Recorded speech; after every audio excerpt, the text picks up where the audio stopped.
And Zoe, we are so close to breaking our own records. In fact, the high today is 93, but the record is 94. And that was set back in 1994, which I thought until today was 10 years ago. Right, the fours. It was a long time ago. That's 30 years ago. Yeah. In my brain, 1970 is always 30 years ago, but it's definitely not. It is going to be hot and humid today. Let's take a look at some of those records that Zoe was just talking about for much of the East Coast. We have our own that we're watching. As I mentioned, we're 1 degree shy of tying a record for today. Tomorrow, the record is 96. I'm forecasting 91. And this 90-degree stretch will continue into June 19th.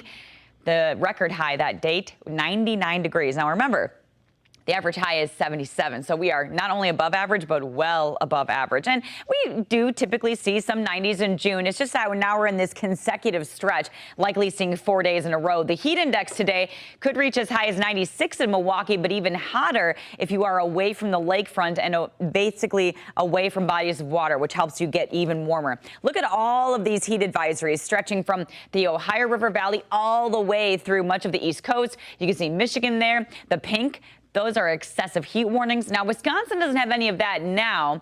I don't expect that to really change. Our threshold is a heat index of 100 to 105 to get a heat advisory, and we're just not hitting that here across the state today. Now, remember, during excessive heat, limit your time outside, light and loose clothes, and also make sure that you're checking in on your neighbors, the small kids, the elderly. They typically can't let you know much about that heat stress that they're feeling. So just keep that in mind. And if the pavement is too hot for you to put your hand on it, it's too hot for your pets to go on those dog walks or those pet walks. So just keep that in mind during the day today. And the dew point trend, this is what makes it worse. It's the dew point in combination with the high temperature that creates this heat stress, that creates that heat index. And the dew points are going to be with us for much of this week. It does actually cool back down as we head into the end of the weekend. And I say cool back down, that cooling down is 82. Which is still above average. So 93 today, hot and muggy. Anytime it's hot and muggy, you could get a little pop-up shower or even a rogue thunderstorm during the day. I never rule that out in the summer.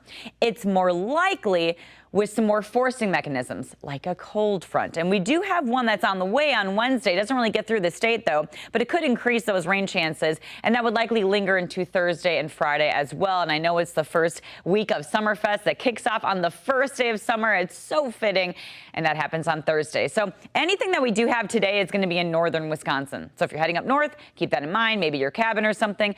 Definitely be weather aware there. Our cold front arrives on, it looks like at this point, late in the day on Wednesday. I know you're seeing it like 5 o'clock in the morning, but this thing really takes its time getting here, and it really loses a lot of its energy as it gets closer. So I think we could get some pop-up storms on Wednesday. Same thing Thursday. Again, it's kind of the same deal. Every day there's just a small chance of us to see one of these little pop-up thunderstorms. So really just keep that in mind as you're planning out your week. The next 2 days are the days I think we have the least chance of any rain in the forecast. So you need to make sure that you're doing some watering. If you're doing anything outside, do it in the early morning hours or late evening and try to avoid that middle of the day. Some good reminders. Thank you, Lindsay.